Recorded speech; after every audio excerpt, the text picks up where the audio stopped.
Speaking of silver weapons, Oh, were you segueing into something? Yeah, whatever. no, I can't afford segways are incredibly dangerous and expensive. They don't sell Segways anymore, surely. Yeah, they do. Oh my god. Well, Treble, since you're the one talking, why don't you give us a 100-word summary of all the trouble you got into last session? We tried to negotiate with terrorists. It didn't work. And by terrorist I mean werewolf. And then one of our number was converted in the escape out. But we don't know he was converted. But no, they wanted female. No, they wanted a virgin like every month. Every 6 months. Every 6 months. Well, 6 moons, but a moon is a month. Yeah, they wanted. Okay, so they wanted a virgin They wanted 2 virgins a year, and No hero would do that. I mean, you need your virgins to make babies, to grow your. We don't know what they need it for. No, I mean we need the virgins Oh. in our village to not be virgins so they could make babies. Well, I feel like it's just kind of evil to give away people to be sacrificed to evil monsters. And these Yeah. That's a separate Yeah. poll. That's an entirely separate thing from what Genie was thinking. I mean, these creatures are evil monsters. I feel like at this point, our options are fight or die. Right. There's no common ground to be made with these creatures anymore. We thought that we could talk to them if Victor was okay with that, but we've shown that trying to talk to them doesn't work, so it seems we have no choice but to annihilate them. I mean, we weren't even the ones that started the violence last time, aside from the one errant dagger. Listen, stabbing someone is just how Evie says hello. Yeah, we need to have a conversation about that too. We can do that later after the werewolves are all dead. All the werewolves except one, apparently. And then, but yeah, and then after that, I will not be your token werewolf friend. Okay, werewolf. Are you going to rename Tolkien werewolf? No, that's Bjorn. I thought Bjorn was a bear. I'm sorry, you just brought back the lawful good like rampage to my brain. A helping rampage. By the way, Segway now sells. You can get a Segway go-kart. Come on, Treble, stop it. Stop Googling Segway. What's the matter with you? I'm sorry. I had to see if they still sold them. They do. But anyway, yeah. We came back to the village, and the howling didn't stop. It did. That was the best. That was my best effort. I'm sorry. I've been up for 2 hours.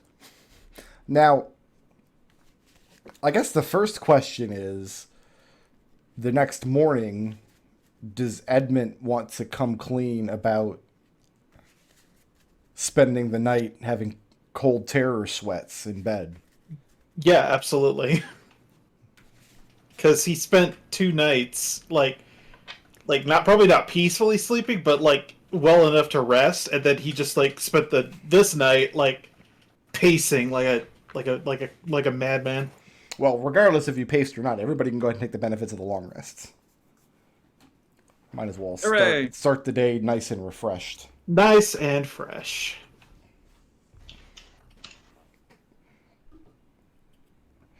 I need to reorganize my desk here so I don't accidentally pour Gatorade all over my books. What flavor? Orange. Correct. Ekon, I think we're getting to the point where we're going to need your help to shore up the food supply. Mm-hmm. You can do that, right? Yeah. Because we can't send hunters out right now, but we have to show the people that we have this under control. So, Like, So I create food and water once a day? That's not... There's, what, 30 people plus us? how much can you create? It's a 3rd level spell. It's like 40. It's like 40 or 50 pounds of food. Let me see how many people that actually covers. Yeah, that sounds like a lot. It's better than nothing, that's for sure. It's enough to sustain. It's the fireball and spirit. The main thing is if you want me to actually be able to kill werewolves if they show up. Well, Right, can you? yeah. I feel like we're not going to go 15, hunting. so I'd be able to keep 20 people, 30 people if I use both my slots. That's probably not going to be necessary in the short term, like over the course of the next, say, week or two. But Oh, yeah, 'cause beyond we can't you might be in store trouble. that, right? It goes bad. No, it goes bad after 24 hours. Okay. So it's not like we can start stocking up. No. All right, then maybe we won't do that just yet. But we can let the people know we have that available. 30 fish in that pond that's nearby. I forgot, how big is that water? How big is this? I think it's just mud. You just have kind of a nasty It's like a little field of ditch. mud. Yeah, okay. There's supposed to be a stream that runs through the middle of the village, but the water is not flowing. Mhm. That's on your list of problems. That's like on your to-do list, like after werewolves and getting a new fridge. Yeah, this place is just a hellhole. Aslan sent us here to die. Brother, there's another problem that I don't know how to solve. And Edmont tells everybody how he spent the night pacing and just like I slept through this for 2 nights, and last night after getting mauled by one of those things, I couldn't get comfortable. I couldn't get rest. Oh, we're all on edge right now. Yeah, I mean, I wouldn't be able to sleep either if I was mauled by one of those things. You really think it's that unusual? Haven't you heard? Don't you remember the stories? Which stories? Stories about these kind of beasties? The fairy stories we were told as children. I guess they're not fairy stories anymore. What are you Yes. suggesting, Edmont? Wait, you don't think you're actually going to turn into one of those things, do you? I might. You never know. Ekon, can you take a look at them? And I guess I can do religion or arcana. Do I think either of those would give me some idea? I have a test. Give me a medicine check. Okay. I know how to test this while Ekin's doing that. Evie, can I borrow one of your non-magical daggers? What for? That's an 18 on medicine. So, examining Edmont, there's definitely something wrong. He feels hotter to the touch than usual, but it's not running a fever. His eyes have difficulty staying focused in one place at one time.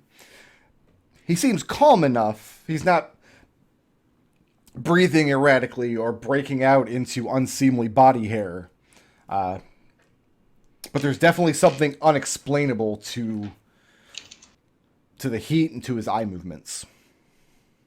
I'm going to take a dagger from Evie, and I'm going to slide up to Edmont, and I'm going to stab him a little bit in the arm.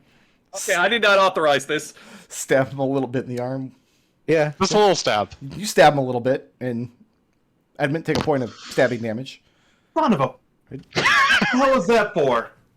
Well, I mean, What are you doing? the non-magical weapons didn't seem to do anything to the. You punched that guy in the junk. See, this is why I asked what you were going to do with it before I gave it to you. But you didn't answer. Look, can we stop stabbing each other, please? I just stabbed him a little bit. It's fine. Maybe it is just my imagination. Maybe it is just I mean, trauma from the Let us trauma from the encounter. let us know if you have dreams about being stabbed by your sister tomorrow. cousin. I think he does have a sister. Whoever, let us know if you have stabbing dreams. I think you're just stressed. Maybe you should just rest for the day. You think? So There's something else. There's something else that I haven't been completely honest with you guys about, but Victor, you know of which I speak, right? Oh, are we finally going to talk about your friend? What friend?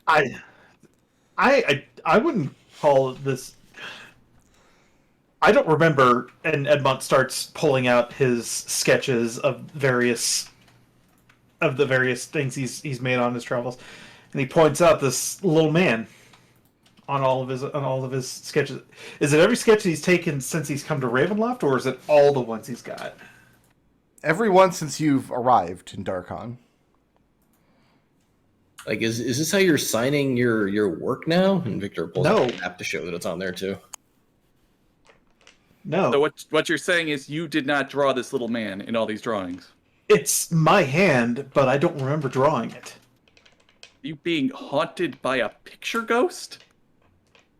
I have no idea what that is. Ekon, did they cover anything about picture ghosts in like 8th R school? No. Athar school.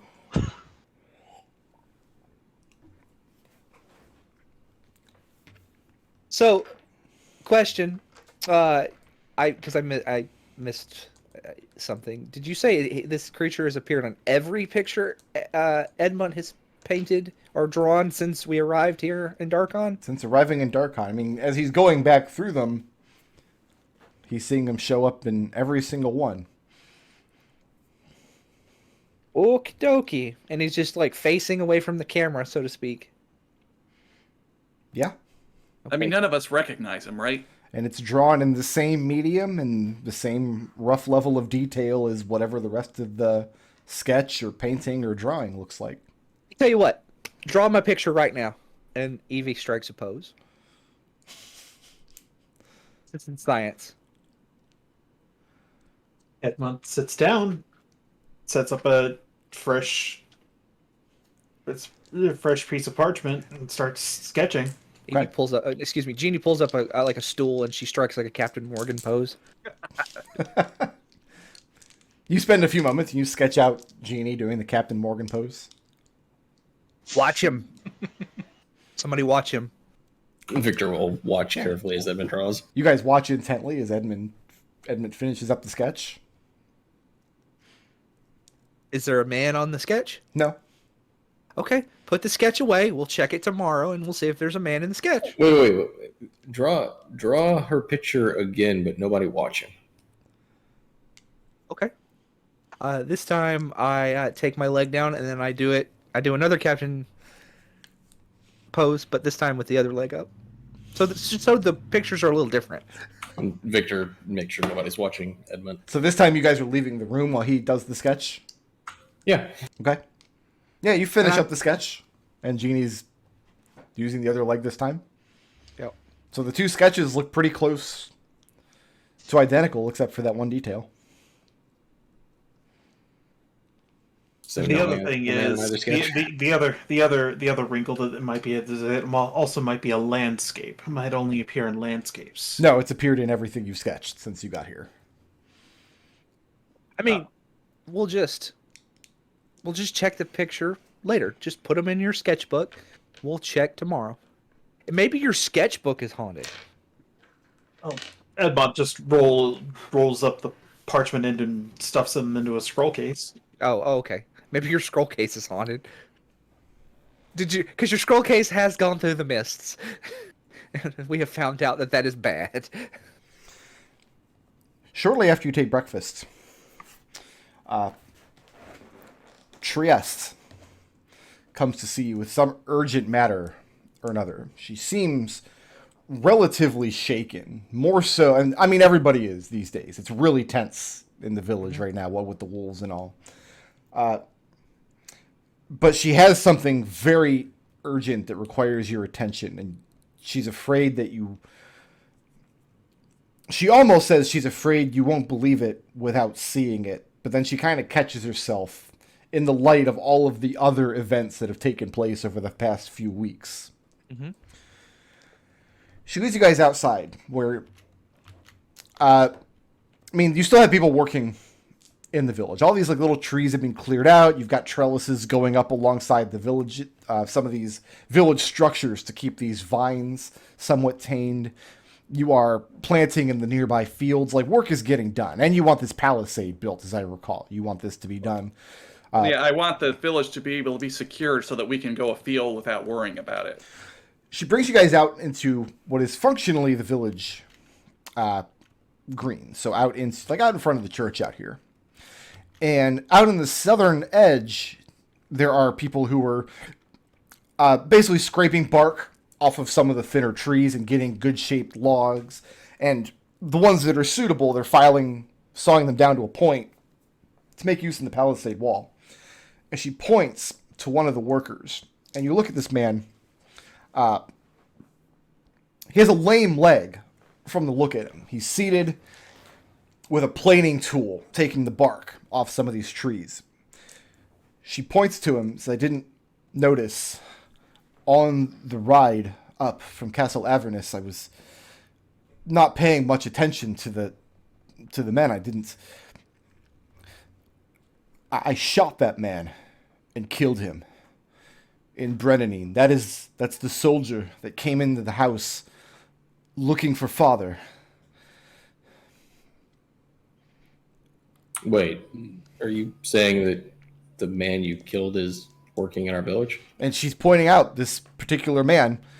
He's seated where he has his lame leg up on his good one. His planing tool, just working and joking with some of the other men. Looks like they've just come off their breakfast. Did you shoot him in the leg? No, she shot his face off. Oh. So the lameness is unrelated. This was the guy that Genie covered for? This is, if you recall, the night you guys escaped Brennan, you ran into Trieste on the street, and she was covered in a man's blood. I will tell her that we saw a similar thing and we didn't, like... So that's 2. Where are we? Did we die? Are we in purgatory? So I'll tell her about Dennis. So you take a moment and you find Dennis in the crowd and point him out? Yeah. And she recognizes him as well, instantly.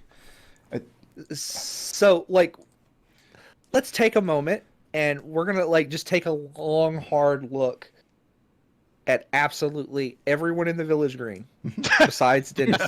Does anybody recognize anyone else? We did escape Brenadine, right?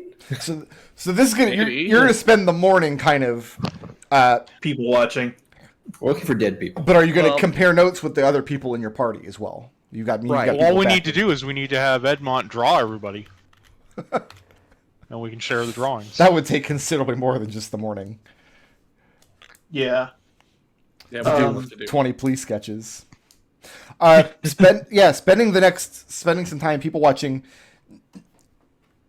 None of the other faces leap out at you. You don't recognize any of the other men, but Maybe Trieste is certain that it's not a man that looks like the soldier. She's very clear on the point. She sees this man's face in her dreams because it's burned. The sight of him is burned into her mind. This man doesn't just resemble the man she shot. It's him. She's certain. I think it would be best if Donique does not see this man. Because she's been traumatized ever since. And Maybe seeing him will bring her back? she chews on her lip for a moment. There are times in these days where I envy Donique. She doesn't have to... Forgive me for saying, but she doesn't have to process the horrors that we've been put through. We've all been through a lot, Trist, but we're all in this together. We're going to look out for each other. That's how things work from now on. What do we do about this man? We just I wish I watch had an answer for that, but all we can do now is watch him. Keep an eye on him until he Does does anybody anything want to go menacing. talk to him? I'll do it. You go talk to him? I mean, by all means. Yeah, Victor's going to talk to him and ask, who he is, how he found his way here, how does he like the work, is he happy? And the man's name is Stenton. Most people call him Junior. And asking around, he's known these guys for years and years. Most of them are from villages in and around Castle Avernus, whose population just couldn't support young, unwed men anymore. So a lot of these men just kind of left their villages, joined up with this group of construction. Aslan had a job. They sent him out with you guys. It's really how they all came together. But I mean, you talk to people and they vouch for him. That there are men here who grew up with Junior. There are men here who've been working with him all his life. He was born with a twisted leg. There's not really a story behind it. His mother died in childbirth, and you have no reason to doubt any of these people. Does Stinton know Dennis? He knows Dennis as a simpleton that has been brought onto the crew, and he has, I mean, amongst the Teamsters, as you're talking to them, like, these guys are, they make mock of Dennis quite a bit. And for Stetton, like, he tells you that most men have the good sense, if you tell them to dig a hole, they'll stop after a while. You have to make sure to come back and tell Dennis to stop digging, or he'll just go all the way through. Yeah, that sounds familiar. So, you know what strikes me about Dennis, and I'm going to say it, like, after the conversation is over, I'll wait till the conversation is over. Sorry. But yeah, it's about all you get out of them, Victor. You do notice that a lot of the men seem very uncomfortable talking directly to you guys. They would much prefer things go through Demetrius, who has been kind of working as their go-to back and forth. But they're not impolite. They're just crude. They're not really completely sure how to handle themselves in the presence of nobility. So is it more that they're kind of annoyed that we're disturbing their work, or that they just don't know how to talk to us because we're nobles? It's the latter, almost certainly. And in Stetton's case, you're not even really interrupting his work. Like, he's able to, he's planing the bark off trees. He's not, you don't have to pull him aside to have the law and order conversation with him. And he's content to just answer your questions.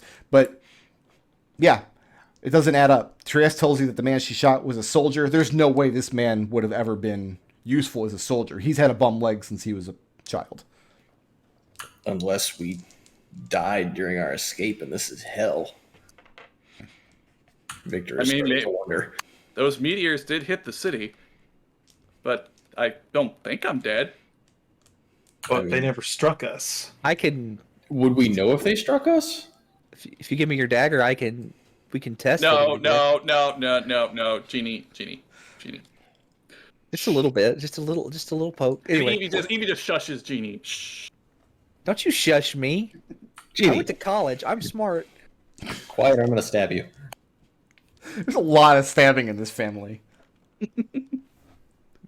That's Notice. mostly my fault. I'm sorry. But yeah, spending the rest of the morning kind of going through all the work crews, the other villagers, the hangers-on. None of the other faces leap out at you. None of the other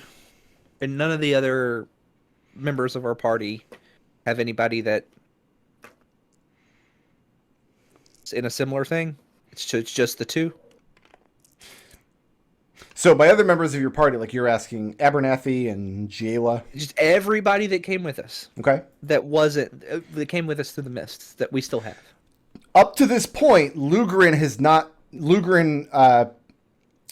been made aware that Dennis is out there. So if you were to talk to Lugrin about this will be the first time he's informed. Is that the intent? Yeah. Okay. So I mean, once is a coincidence. You roll Just happenstance. You roll Lugrin out of his bedroll from the corner of the under construction manor that he was sleeping it off in, and when you point out the man, like, he squints and he looks. Well, the resemblance is there, but surely it's not the same man. We don't. By all rights, it isn't. All right. By all rights, he isn't. It was through Tenny that you were made aware of this predicament to begin with. Right. Mm-hmm. You're not able to talk to Donique. Right. And that basically leaves Jayla, and Jayla doesn't recognize any of these men. Okay. So, I guess the only people. I wonder if these men maybe, like, we killed an awful lot of soldiers on our way out of the city. You think these men are those, and we just don't recognize them? Maybe. I mean, it could very well be, but I'm not. I don't know. I'm not willing to lay money on it. You know what strikes me the most about Dennis is if you turn, like, Dennis is literally Denny's idea of hell. Hence my growing concerns that maybe we didn't actually escape. So, to talk about hell for a moment, Oh, now you've done it. your religion doesn't really have a conception of hell. The idea behind living your life to Ayer's tenets is that at the end, the end point of the human spirit is like you either ascend to the great unknowable cosmos beyond that Ayer has prepared, or your soul is obliterated. There's no sense of being tortured forever in a pit of despair for all the rest of eternity. I wonder if this is what Oblivion is like. Or if Ayer is... Well, the thing is, Denny died here in Darkon, but the man Trieste saw died back in Brennanine. So it's not like Denny came here and now he's trapped here. Someone from outside this place is showing up here. I feel like we were told that this land is... Have we been told the land is malicious? I feel like we I know we were told the mists were dangerous, but I don't know if we were told anything more than that. I don't think there's been exposition to that effect, but I also wouldn't blame you for arriving at that conclusion at this point. Yeah, I think I've Yeah. come to that conclusion that this land is just malicious, and it's probably sentient. Maybe there's a being in charge of a similar, I don't know, maybe similar power level to Ayer, and this is just his version of the wherever we come from, and he, instead of like uplifting people, he likes to torture them. So, and making that guy look like Denny, and making that guy look like the soldier that Trieste shot is just is this unknowable force's way of fucking with us. are you How saying blasphemous Ayer's not the only is- god? How blasphemous is what That sounds pretty Eugenia's blasphemous. saying right now? That's up to you guys. I'm not going to decide how fervently you believe. That sounds like blasphemy, Eugenie. And I'll point at Ekon. According to Ekon, and then I'll make a who knows gesture. Ayer isn't here. All right, so either we're in some weird oblivion after we died, or we were told a bunch of lies growing up. Or we're just in another We're dimension. still alive. We're just in an evil place. So like, yeah, go ahead. Is the concept of other planes exist? Like, obviously, like celestials, and I don't know if fiends and celestials exist, and There are vague theories. we have vague theories of other planes of existence. Even our So- world has vague theories that there could be a multiverse. Right. They're What not supported by anything. It's just theoretical. so, As far as your homeworld's connection to like the greater D&D cosmology, the Shadowfell and the Feywild are both tangible things, for sure. There's credible evidence of traveling to those places or being influenced by those places. Inner and outer planes, maybe not so much. yeah, and definitely nobody's been to like Faerun. Spelljammer ships haven't rolled up. Well, do we Not think we're willing. like in the Shadowfell somehow? Listen, I'm not feel- willing to. I'm not Go ahead. willing to entertain these notions that we're in some of the, without some kind of proof to back it up. I mean, Well, where would you suggest? Because there's not many options here. We're either dead or we've somehow entered another plane that maybe they do exist. It seems more plausible to being dead, given that Denny died here and this soldier died back in Brennanine. I don't think we're dead because we can still die here. yeah, we've killed several creatures. Since Some of we've our been here. family members have died since we got Right. here. Right. Well, I think So- it's fair to admit that none of us really know how death works, but this So- notion of another plane doesn't sound too far-fetched given what we've seen. But what would that mean? Just keep an eye out for Giannis. It means we're trapped here until we can find a way back to Brennanine. What if there is no way back? And we live here. keep doing the same thing we're doing. We're no worse off than we were before. What? Our immediate problem has not changed. We need to defend this land from the wolves. Right. Oh, Everything else is just sophistry right now, guys. right. We need to keep our eyes on the prize. So werewolves, back to Prize them. being staying alive, of Right. course. So the werewolves, do we just march out and like challenge the leader? I don't know how Well, wolves work. I think tonight we need to, when they start howling, we need to march out and face them. And yeah, if what I heard from the old woman is that the brother of the asshole who rolled up here that we killed, she says that he is reasonable, so he may talk to us. I don't know what's going to happen. It's probably just going to end up with more violence. But So Probably Let- violence, because let's take a minute. she said she was reasonable too, and she wanted two virgins a year. Here's what I know, dear family. Ever since we've been to Brennadine, people have tried to take advantage of us. They've tried to kill us. They've tried to rob us. I've lost count how many times we've been attacked. I think maybe we're not very good at diplomacy. But we do seem to be good at other things. So maybe we should stop asking questions first. It doesn't seem to be working. okay, so if they're anything like real wolves, they probably follow the strongest. So maybe if we challenge the strongest and defeat them, then the other wolves could have to stop saying, "Oh, we're weak. We can be taken advantage of," because they'll see with their own eyes that we're not. I mean, What has happened is we have kind of done that twice already, and they're still menacing us. Well, so far we've like killed one guy who kind of sounds like he was kind of on the outs. Like everyone thought he was just a rabble rouser, and then we killed a bunch of what would be the equivalent like commoners. Well, we can all agree this place is very unseelie, right? Maybe we were sent here by air to cleanse it. you do that, and you let me know how that goes. While you're doing that, I'm going to be here in the real world trying to stop us from being eaten by werewolves. Maybe we just have to kill all the werewolves. There's probably too many for us to practically kill. We need to figure out some smarter way to approach it than that. Because if we go the 6 of us against 100 werewolves, that's not going to go well. Well, we obviously wouldn't go 100 at once. It's only a matter of time. If we keep attacking them and killing them, eventually they're just going to mass together and just run us over. Then we need an army. Where are we Where? gonna... Yeah, just let me know when you pull that out your butt. Evelyn Yeah, sent us here you- to clean this up. He's not going to provide us with reinforcements. If he's going to Yes. say that if we can't do this, then we're not the right people. Then we Victor. recruit. With all the love due, a member of my family, you've been saying a lot about how we need to do this, that, and the other, but we don't have the resources to do this, that, and the other. All right, let's go through real quick what we do have.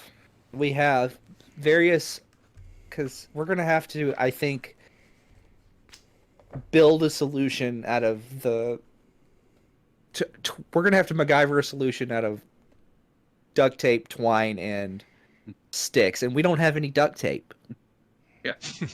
So against the run-of-the-mill werewolves, the 6 of us seem pretty solid. We could fight a lot of those, but we can't fight a million, and we don't know how strong the really strong werewolves can get. Yeah, we like hearing what Victor said about the old woman when he went back and unlocked the door? Question mark. I'm not sure why you did that. Good idea at the time. She seemed a little scarier than the average werewolf. The one who showed up outside our village seemed a little stronger too, but still didn't work out for him. I mean, we alpha striked him pretty hard. I mean, so the only problem I see with the let's go out and challenge we'll call it the prison yard plan, because we're going to go out and we're going to punch the biggest guy we can find to establish dominance. So the problem I see with that is I think the only way for it to work reasonably well would be for one of us to duel their leader. And I don't think any of us can duel a stronger werewolf. Maybe Edmont. But like his punches and kicks don't work, and that kind of cuts down on his offense a little bit. So obviously we're not going to get reinforcements from the castle, but surely there are other villages in this area we could go talk to. Maybe they're having similar problems. They'd be willing to join us or band together. I Every think all the villages in this area are empty. Yep, probably, and we know why. I think Ran out of virgins. so. I think And if it's us versus the werewolves, we need to fight them smarter. We need to start, I don't know, assassinating their leaders or something. I don't know. the question is like how many tribes are there? We don't know. And then I know we need more information. We need to know how many tribes there are, and if the tribe we've interacted with, if their numbers seem to be, because there didn't seem to be an insurmountable amount of members of that tribe from what we saw, although obviously we probably didn't see everybody. But that village doesn't look like it would support more than our number. Maybe we're approaching this the wrong way. We're trying to bludgeon this. We're trying to bludgeon this problem away, and we don't have a big enough hammer. I only had some gunpowder. Maybe if there was some way, maybe there's something that the werewolves want that would make it disadvantageous for them to stay. Well, Yeah, we already know what they want, but They want virgins. there might be something that they're not telling us, but I don't know how we would find that out. We don't even speak their language. Could we capture some and learn the language? I don't think that's going to work out long term. You can't keep a monster locked up in a village for very long before people start to panic. And around now, you start to hear commotion out at the southern entrance of the village, out by where the fields are being planted. So here we go again. Looking in that direction, you see an angry crowd of your villagers forming, and you can hear shouts. It doesn't sound like people are being mauled to death by werewolves. It sounds like argument. They're the dead child. The what? That undead child. Oh god. Let's coming go to the see what field. they're arguing about. Well, let's go see what's happening. Going outside, there is in fact a mob of people kind of forming up at the southern edge of the village. And some of them are literally have armed themselves with torches and pitchforks. Did you even get the pitchfork? They're far Arm away, implements. Stop. In the center of the rabble is Demetrius, who seems to be trying to calm the situation down. And behind him, so just outside of the village proper, has not yet been granted entry, kneeling on the ground, you see a very, very badly injured woman. She's clutching one arm to her chest, and the whole front of her is just coated in blood. And you can tell, even as you're approaching, you can tell that she's hyperventilating. And the argument as you approach, because everybody here speaks Darkanese now, is about half of the village wants to offer this woman shelter, and the other half want to turn her away. I'll approach and say, what's the meaning of this? And just to complicate matters, you see that Stenton, the man you spoke to this morning, is definitely in the turn her away camp, whereas Dennis is on the opposite side of things. As you approach, the rabble starts to subside, and Demetrius doffs his hat and regards you. My lords, my ladies. And he motions to the woman. Her injuries are, as you can see, fairly extreme.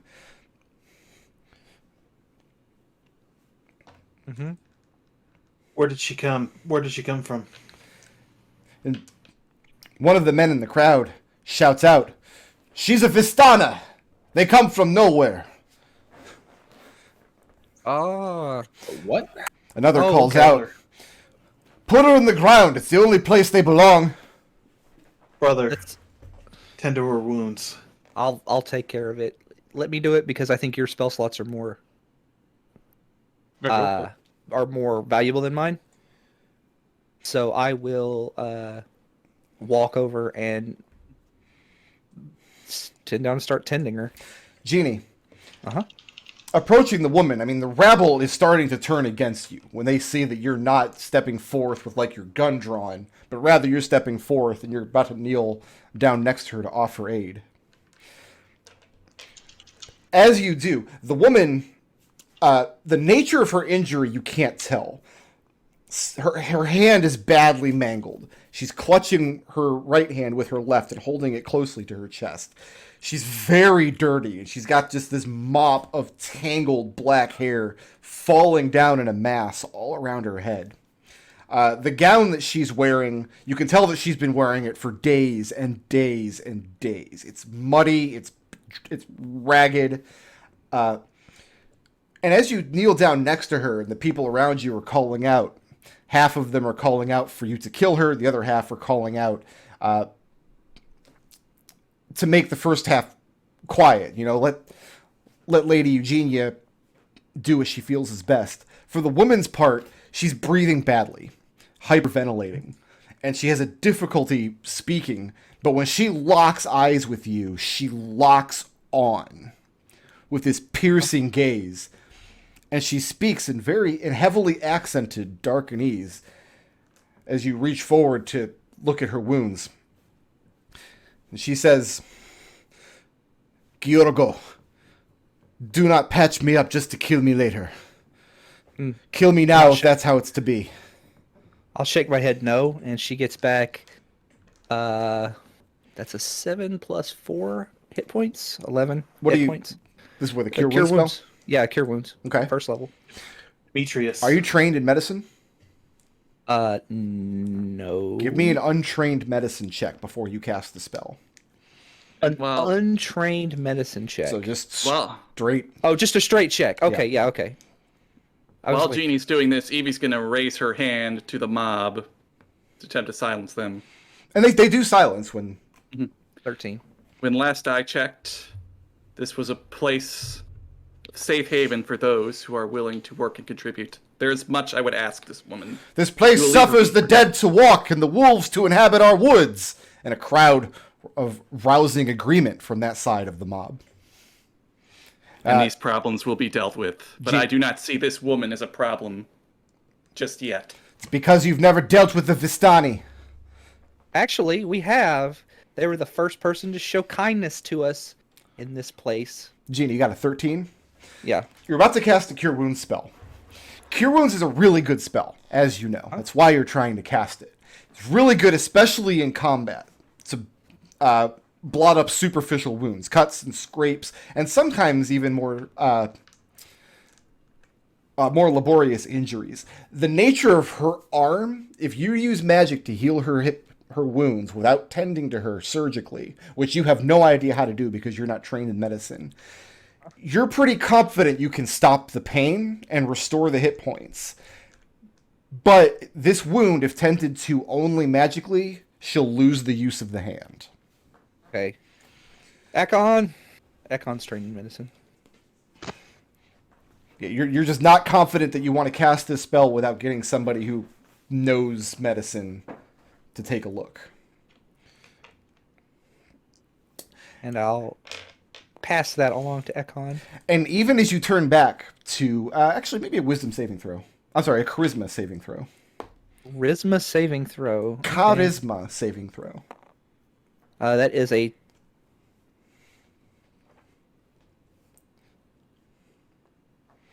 a 10. 10. You go to turn to call Ekon over. But for some reason, the woman keeps you locked in her gaze for a moment.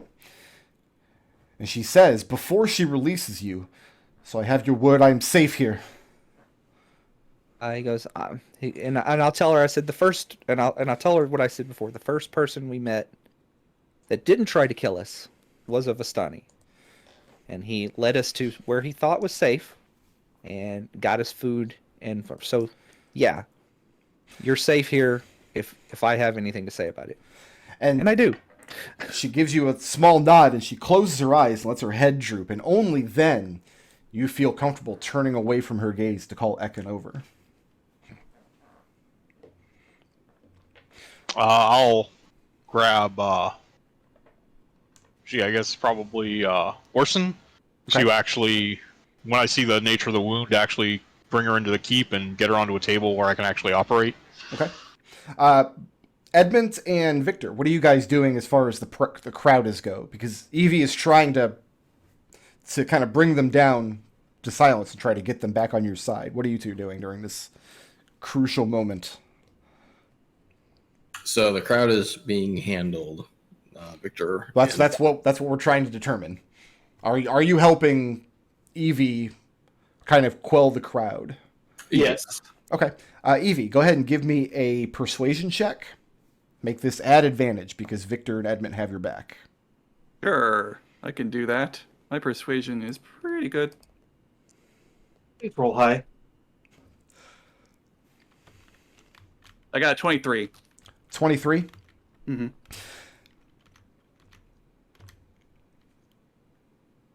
You managed to get the crowd down. You have a good counter argument for everything that they bring up.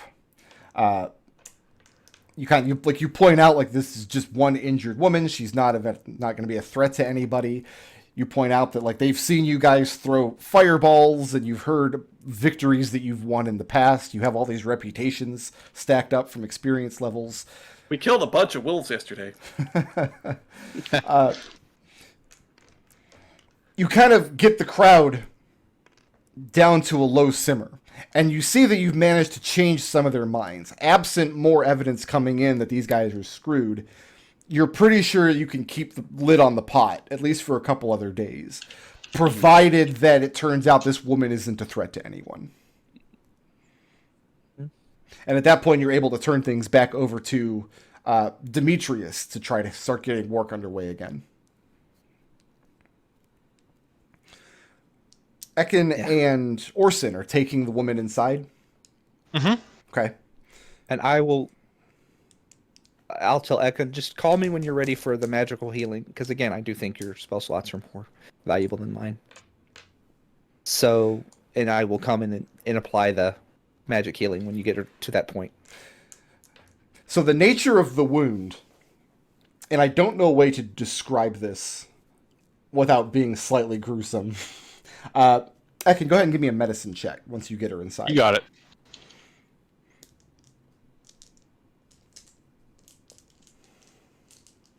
Go ahead and guidance this. There we go.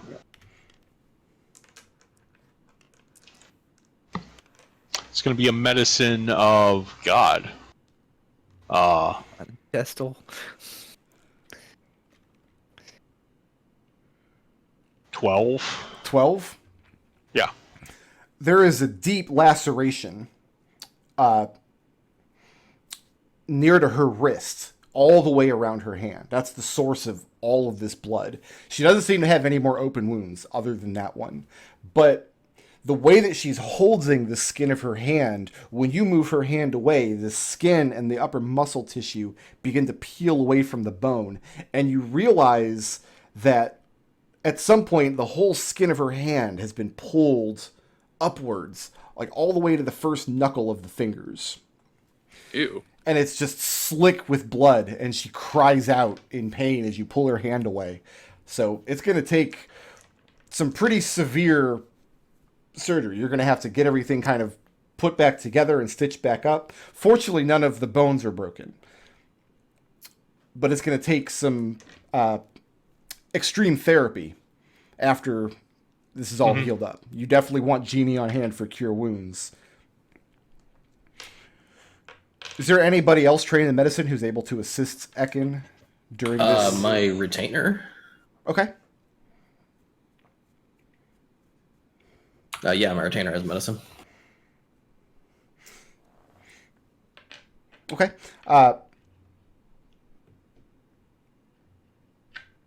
I want an individual medicine check. One from Ekon and one from this retainer.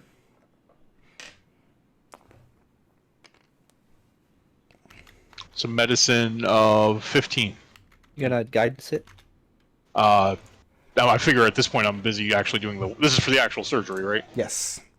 Is a 14 plus 1 or plus 2 for the ability score? +2. 2. Plus is the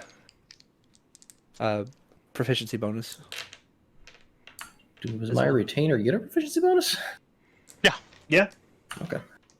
It's not a big then- one, but Plus 2. I think they have a +2. Yeah. Yeah. So that would only be an 11 then. 11. Okay. Takes the better part of the afternoon, and she passes out from the pain fairly quickly. You're not entirely sure how she's survived this long. She's lost an enormous amount of blood, but you're able to get the parts stitched back up. She's going to require some kind of specialized glove, basically to hold the skin graft in place while it heals. But if she has that and you use some magical healing to restore the hit points, there's no reason that she shouldn't be able to recover from this wound. I mean, I'll go ahead and cast a healing spell, but I'm going to need Jeannie to work on that glove because that sounds more like her bag than mine. I mean, I can make a glove out of. I basically work with metal and wood. Oh, you don't make leather? Okay. For now, you can bind it all up in gauze, but she won't have any use of her arm or hand while it's bound that way. I could weave her a glove, but I kind of have more important things to be doing right now. So yeah, you get her into a more or less stable condition. You've given her some magic hit points at this point? Yeah. Do you care about the number? No, not really. Okay. Not Yeah, unless you're about to drag her into combat. Because Treble, I can get a short rest. It's a house slot. Okay. Yeah, oh yeah, I forgot about that. Yeah, go for it. Yeah. What do you do with her after this procedure is done? I mean, when is she going to be conscious? Probably a couple of hours. I mean, I'll just let her rest inside our keep. Okay. Put her in my bed. And you can tell that, in addition to the wound, I mean, she's obviously famished and parched. She's dehydrated. She hasn't. The smell of her, she hasn't bathed in a very long time.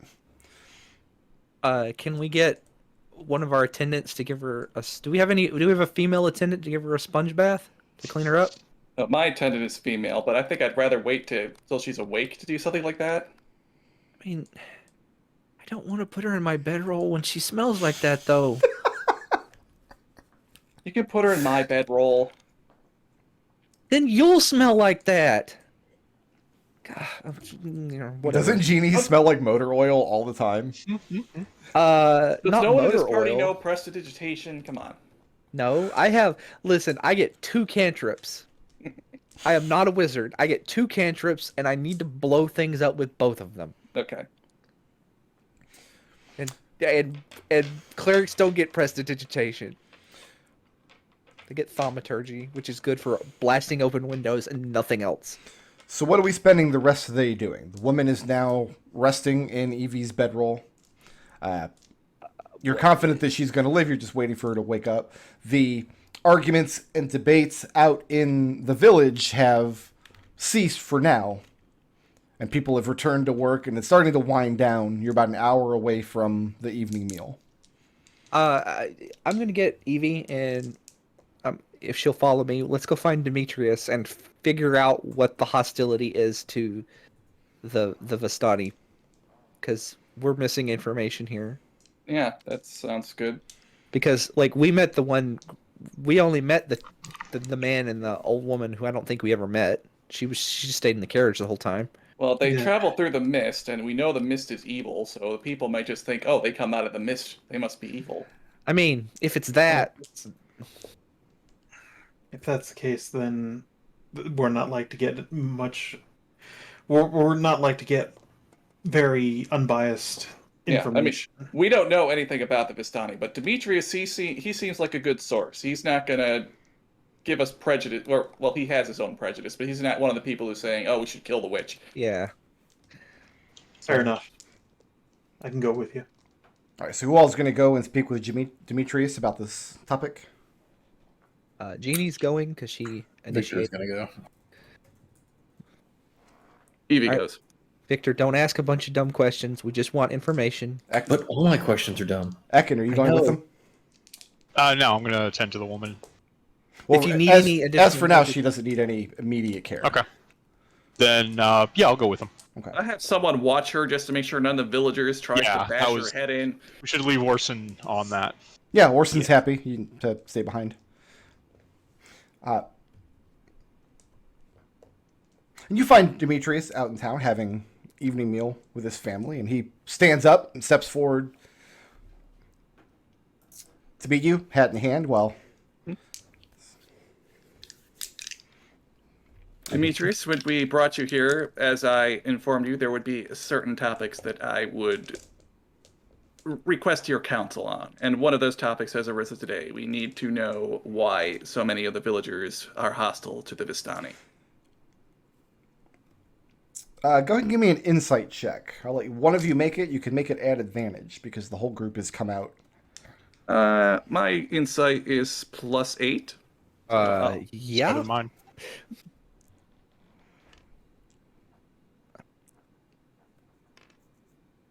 I got an 18.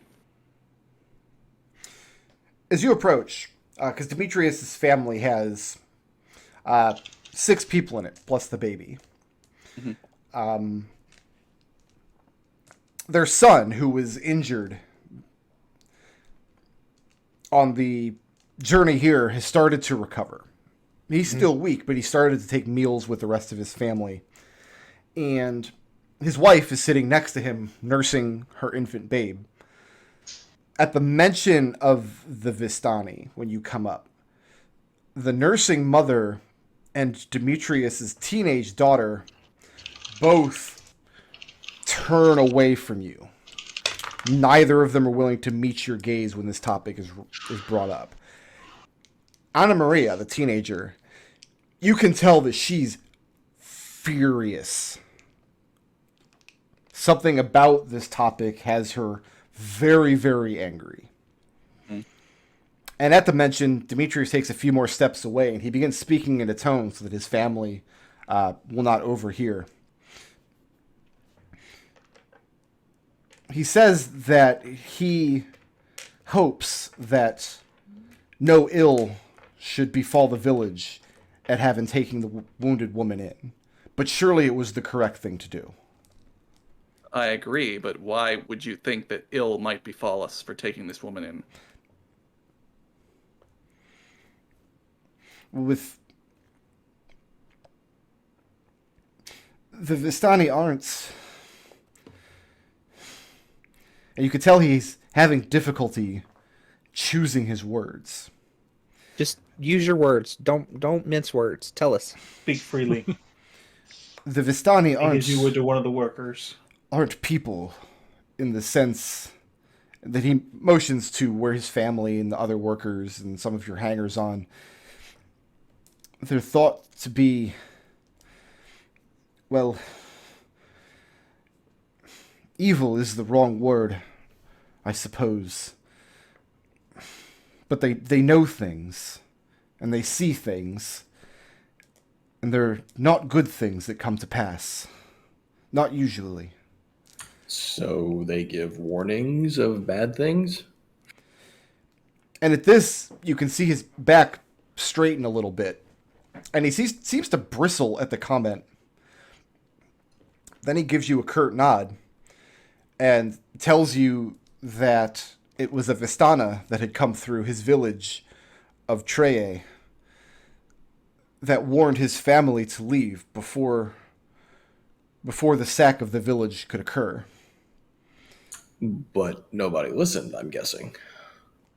None except you and your family. And he looks down at the ground. As far as I know, we are the only survivors of the sack. So if they give warnings of dangers that often come to pass, should they not be respected and listened to? You shoot the messenger. Just as When often somebody- they bring, instead of warnings, they are harbingers. That's the way the people of Treye saw them. So they are blamed for these events that they predict. Is that what you're saying? And meaning no disrespect, but they have been known to lie and to steal. Ah. Well, if they do that, then we'll judge them accordingly to the law. But And it said, midlords, begging your pardon, I don't know the truth of it, but it said that they could lay curses. Surely it would be wiser not to offend such a person. Indeed. It seems like these are not people that should be hated and loathed, but perhaps approached in a friendly manner and honored and respected. They seem to... Victor, shush, shush, shush, shush, shush, shush. Don't. No, Richard like, glares at Jeannie. With regret, I admit that this afternoon I reacted as I thought best at a bleeding woman who is seeking a place of safety. But it may come to pass that turning her away was the wiser tactic. I don't think we should be the place that turns away an injured Vistani. injured anyone, because if we had done that, then we would have turned your family away.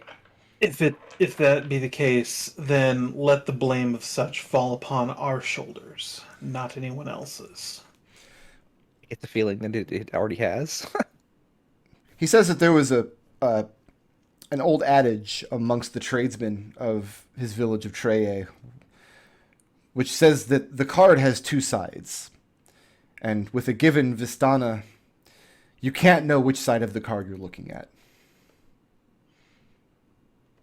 I mean, that does track with the other Vistani we met along the way. I mean, It does. he was nice to us, and We were also nice to him. It seems to me that if people were kinder to these Vistanis, perhaps they wouldn't need to lie and steal. And lay curses. I mean, well, some people just like lying and stealing. Well, present Vincent. company included. But he confirms for you that the Vistani, they have their own tongue, that they speak a language, that they are loath to teach the language to anyone else. He knows a few words in Vistani, a couple that come to mind. He knows that they travel in round-top wagons called vardos. And that their word for people who are not Vistani is Giorgo. And they can travel through the mist freely, even the parts of the mist that no one else can pass through. Is that correct? He's heard that said. We shall discover the truth of this woman.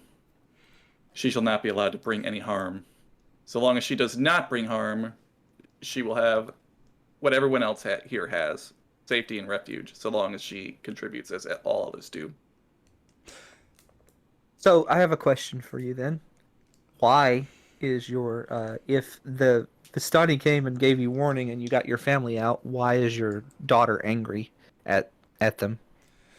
And you can see that this is a topic of great sadness for him. But he tells you... First, he asks you, please do not make me tell that story. Not on this night, when there's so much blood in the air. Okay. I won't make you tell it.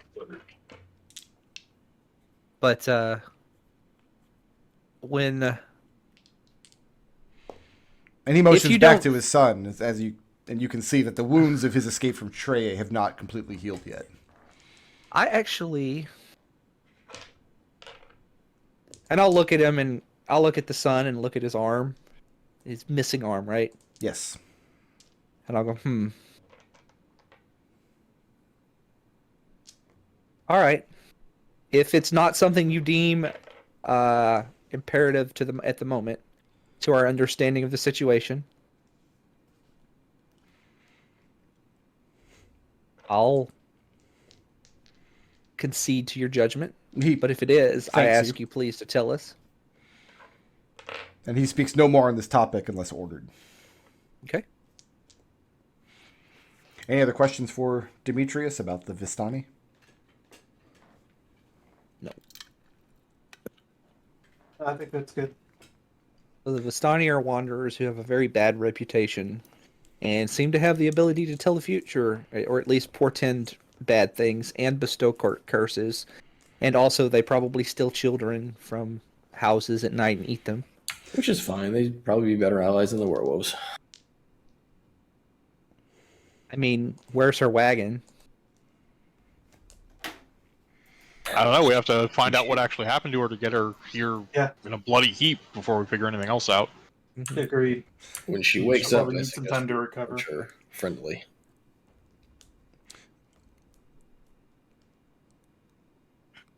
Okay.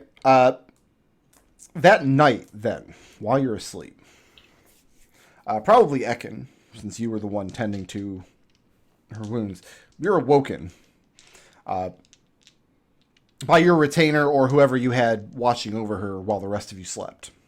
Mm-hmm. It's the dead of night. You can hear the wolves howling outside, as always, but you're informed that the woman has woken up, that they've brought her water and a hot broth. Mm-hmm. But she's sitting up on her own, and they thought that you would want to be informed. Oh, thank you. I mean, I guess I'll go talk to her, since if nobody else... Did she eat when she was brought water? They had sent Or water. broth? They had sent for water and broth as soon as Yeah. she woke up. Are you waking anybody else up, or are you going to talk to her alone? I'll wake Evie up. Okay. Okay. Yeah, maybe we'll come to meet with her. Yeah, she's sitting up in Evie's bedroll. I don't know where Evie was sleeping. I guess it's not important. Holding a cup of broth with her left hand and drinking it. Her right hand is still wrapped up in gauze. When she sees you enter, she sets the broth aside. And she says, I offer you gratitude. I have taken these emotions to the bowl. I have eaten now of your food. Thereby I am safe under guest right. Do you honor Darkany's guest right?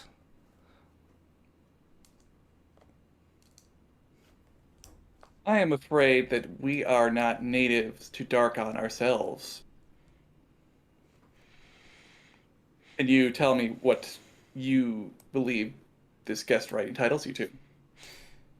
She explains that having been offered food and having taken it, and offering no offense or violence on her part, she is now free of any offense or violence given for the duration of her stay on your land.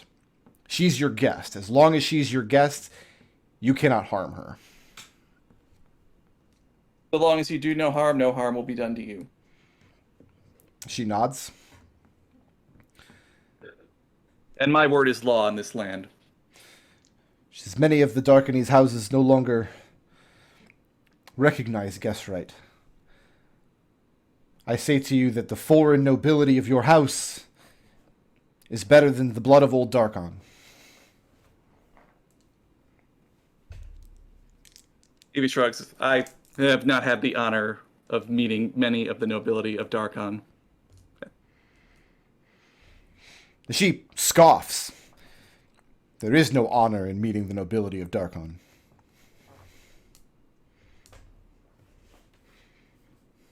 So how is it you came to be in this land? She's of the Vistani. Her family are wanderers. They are And from you just- no land, but they travel through many. So you just happened to be passing through?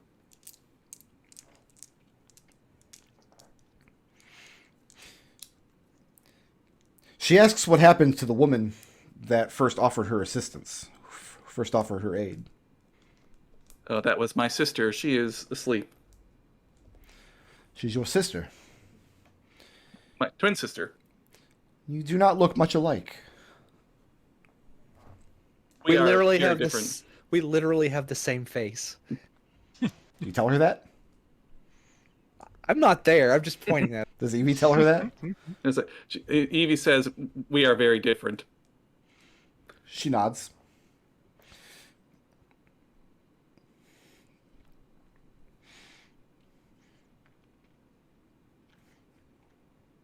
So what do you ask of her?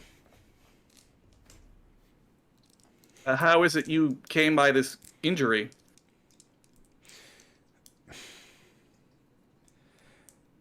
I do not know if answering that question will help either of us.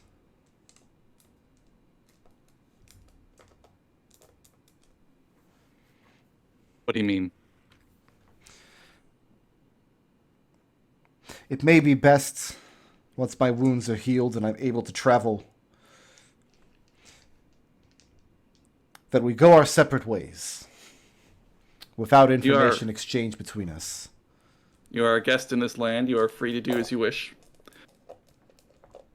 But if you are in some kind of trouble, I would like to know. And she scoffs again.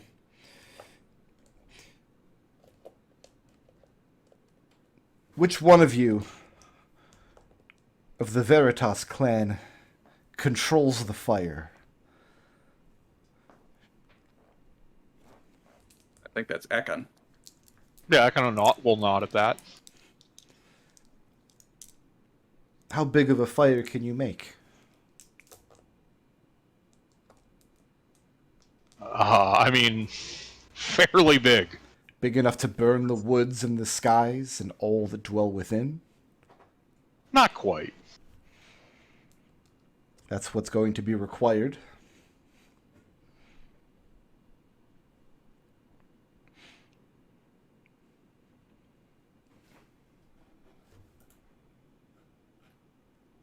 She tells you that you've done something to the Keltostravi that has not been done in many, many years.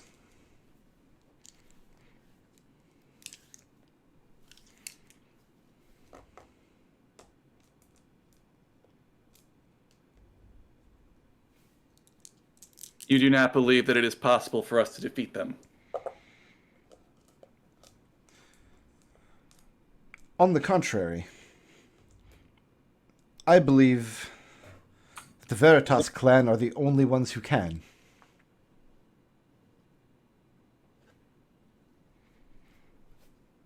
But it would require a fire large enough to blot out the sky.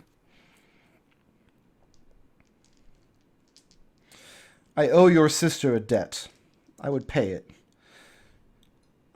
If she would meet me tomorrow morning, I don't suppose I'm going anywhere anytime soon. I will tell her the story of how I came to this place and why. Very well. I would... No, that's fair. I guess I would like to know what your intentions are in terms of staying or leaving after that. You before seemed to make it sound like you wanted to leave. The wind changes quickly in Darkon, my friend. And as you're speaking to her, you don't sense the pain in her voice. She's breathing very calmly. She's maintaining eye contact. And she's speaking much more freely than you're accustomed to, speaking to the villagers out in the town who always have some level of discomfort.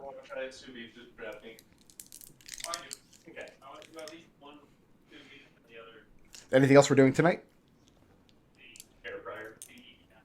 I have more questions for her, but nothing that I think she would answer right now. She does seem very guarded. Mm-hmm. All right, I guess I'll just inform Jeannie that she would like to meet with her in the morning. So everybody Jeannie, can like- take yeah. the benefits of a long rest for the night. Yeah. Find Jeannie like the next morning. She's like writing in her diary that she's been keeping, and you walk up behind her and She's drawing like explosions. Edmont, your night's sleep was no more comfortable than the previous night's. Mm. When you guys go to meet with her in the morning, when Jeannie enters the room, she smiles broadly. And she tells you what she told your sister the previous night, that she owes you a debt. And that in exchange for offering her safety, and she motions to her hand, it's attending her injury, she will tell you the story of how she came to be in this situation and how she came to your village.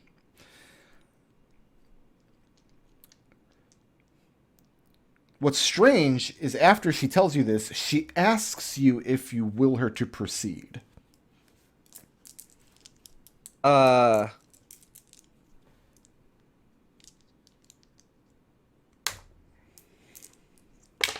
Is it a topic that you don't want to discuss? She tells you that the information is owed. It's up to you whether or not you want to accept it. Is it information? So do I get the feeling that she wants to share it with just me and not talk in front of everyone else? Make an insight check. Okay. And Victor just sort of nods to Jeannie quietly. Okay, insight is +4. That is a 13. Okay. She's speaking to you and she's being very polite, but the sense you get is that this is very transactional. It's really up to you, the circumstances, on whether you want to accept this information, and then what you do with it is up to you. You can be alone, you can call her out to the center of the village, however you want it done. All right.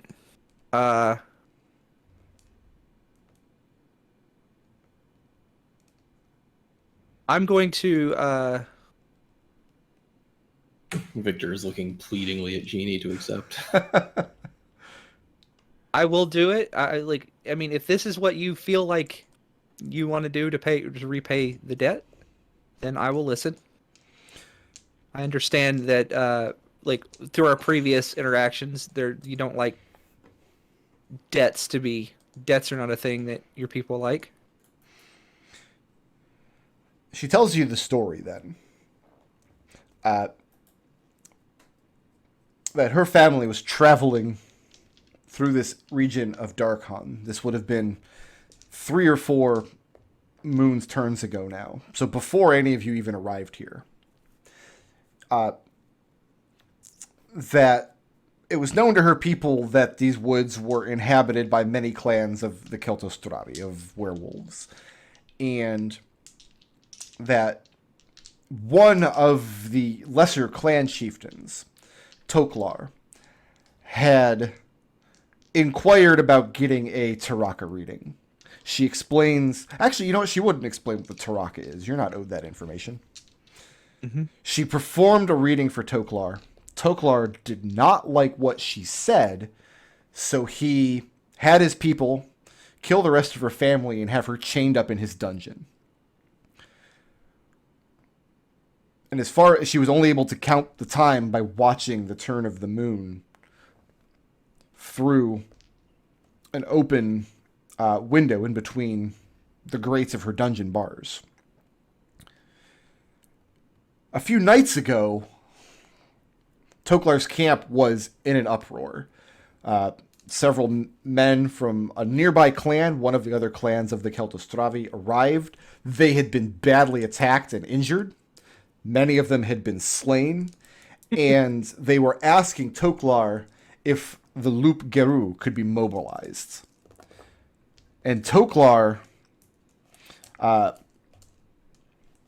essentially, whatever that means, had to move his people away from the camp. He was going to leave her to starve there. Instead, she used a sharp piece of metal in her bindings to slice through her wrists and pull her hand out of the manacle.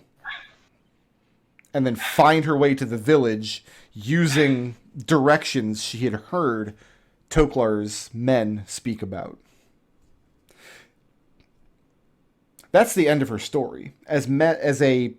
By way of commentary, though, she does point out that she was somewhat surprised that the village was peopled, but that she was at the end of her strength when she arrived, and that she expected her chances with the people were maybe 50-50. Seems about right from what we saw. 50-50. I'm noticing a transactional nature to this, and I'll tell her this. Like, I'll be upfront. Like, I noticed a transactional nature to this information. What kind of questions am I allowed to ask for clarification? And I'm asking her this directly. She says you can ask her whatever you wish. Okay. Do you know what a loop guru is? She asks you to describe, if it's true, which she suspects it is. Otherwise, she does not think Toklar would have abandoned his camp to mobilize his men as quickly as they did. But she asks you to describe the werewolves that you've slain, their physicality, their demeanor, their manner of fighting. How would you merit them? Bipedal wolf men that seem to fight like men, more or less, with the same kind of mental. They don't fight like wolves. They fight more like men. I would say, not wild animals. Would you call them pups? All the ones we killed, yeah. They were not like they were not so strong that we couldn't defeat a large number of them together. Like none of the ones we actually fought seemed to be like much more than just kids. They were weaker than the one with all the piercings.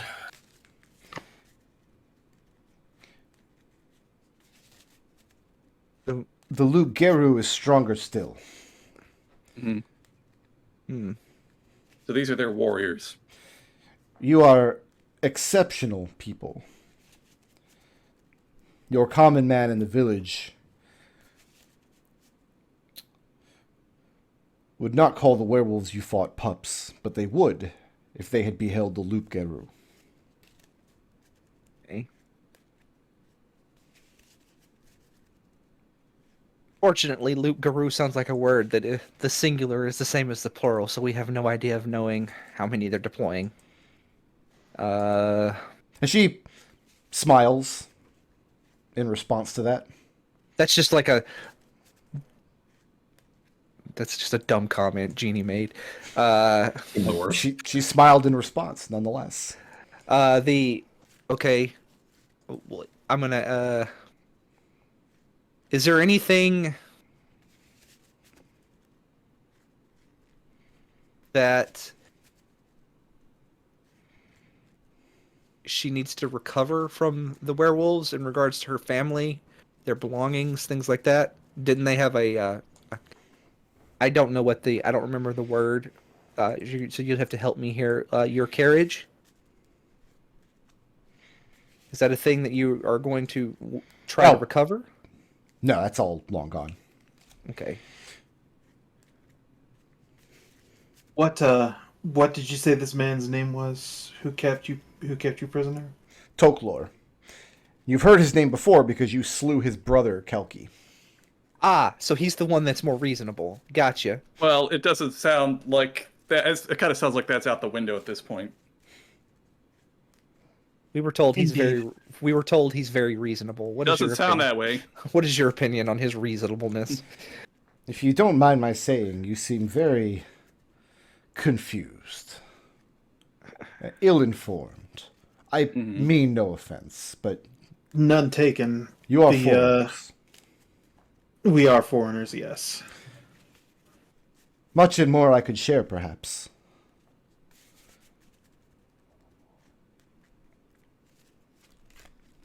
In exchange? A tub of hot water, a cake of soap, fresh clothing, meats and ale. This is my price. That can all be provided. Do we have meat and ale? You do. You've got about a week or two's worth of...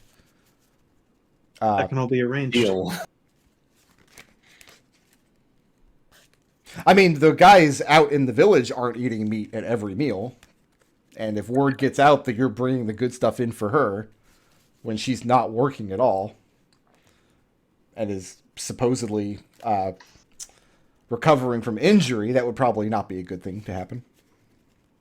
She is giving us potentially very useful information about the wolves, which we are in dire need of.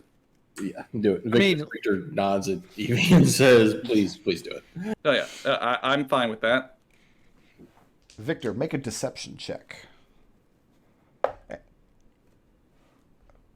Roll high.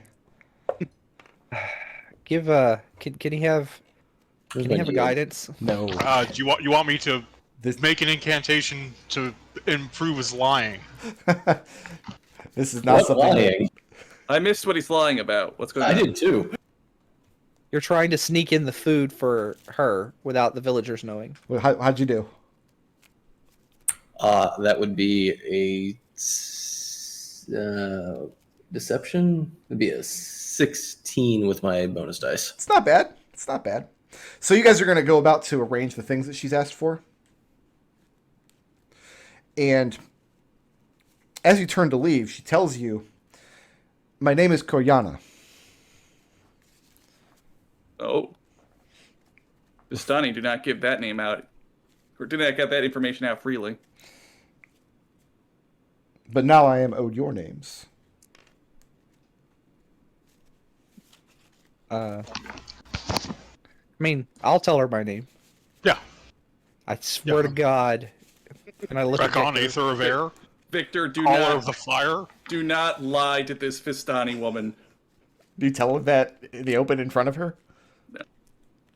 Victor will look at the Vistani and he will express his uncomfortability at giving his name based on the previous discussions with other Vistani and asks if she would excuse him from giving it without offense. He's trying to be as polite as he possibly can and not offend her. You are a greedy man.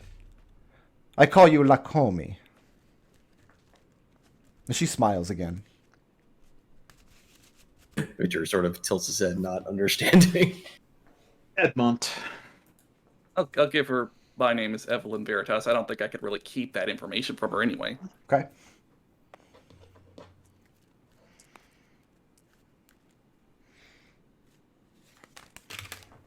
Is there a question I can ask? Am I allowed to ask questions? She's done with questions until she's had a hot bath, fresh change of clothes, and a decent meal. Okay. Once all that's provided in a couple of hours, and you see she's also had a chair brought in, and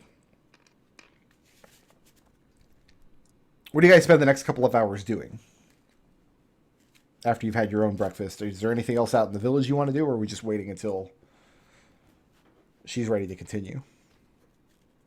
I think the main thing Victor wants to do is Victor wants to be the one that actually brings her the bath and the food to kind of make up for not giving her his name. Do the rest Edmont of you is allow going that? to go out. Oh, good. Yeah, do the rest of you allow Victor that opportunity? Oh yeah. Yeah, that's fine. Okay. Edmont's going to go out to the what? Edmont's going to go out to the long hall and just kind of look things over there. He's just to get a sense of how things are going as far as. Oh, Edmont. The Long Hall is the first building that you wanted to be completed. Is that correct? Mm-hmm. Okay. Then yeah, you guys have had well over a week of work at this point. Like, you're nearing completion. The difficulty is all of the lumber that they've brought with them has been used, and they've been told not to go into the woods to chop down more trees. So Yeah, they have we a need to- shortage. Like, all of this construction is starting to really slow down, and work on the palisade wall, especially. They're not sure how they can complete this wall and fulfill the order to not go and chop wood. Yeah, we need to drive the wolves back. Got it. Is anybody going with Edmont while he goes out to the Long Hall? No, but I have a question for Edmont before he goes. What? Pull out those sketches of me and see if there's a ominous straw hat figure T-posing in the background. Is there an ominous straw hat man T-posing in the background of of her picture. Well, he's not in the background and he's not T-posing, but he is present in the foreground of both pictures. Just looking on.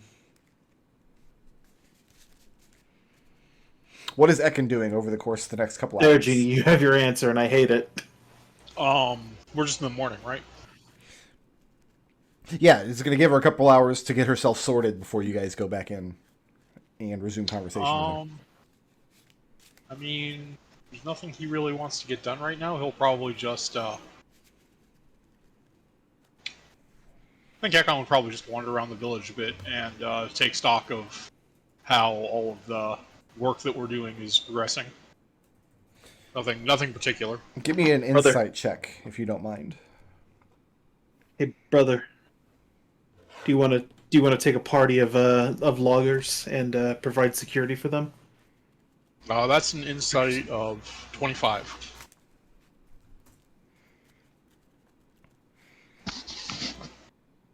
And what is Genie doing? Genie and Evie. Genie is everything that Genie wants to do is like days of labor. So she's just gonna spend the time like organizing a like she has a temporary workspace that she set up, and she's just gonna spend the next few hours just piddling and organizing, getting odds and ends ready. And what's Evie doing for the morning? I think Evie is just gonna like be present in the village and like try to radiate authority. Try to make it seem like everything's under control, everything's gonna be okay. She's out and about, she's not like hiding or cowering, she is showing confidence, she is not really, certainly she's not showing that she's afraid of these wolves, and you know, the people have been on edge, she just wants to kind of try to keep the lid on things. Give me a charisma check. Sure. My charisma is not super good. But hey, I am known to roll very, very well. That is a 16. 16? Okay. Genie walks at some point. Genie walks by and she gives you the finger gun that says, "Good Ruby impression," and just continues to walk off.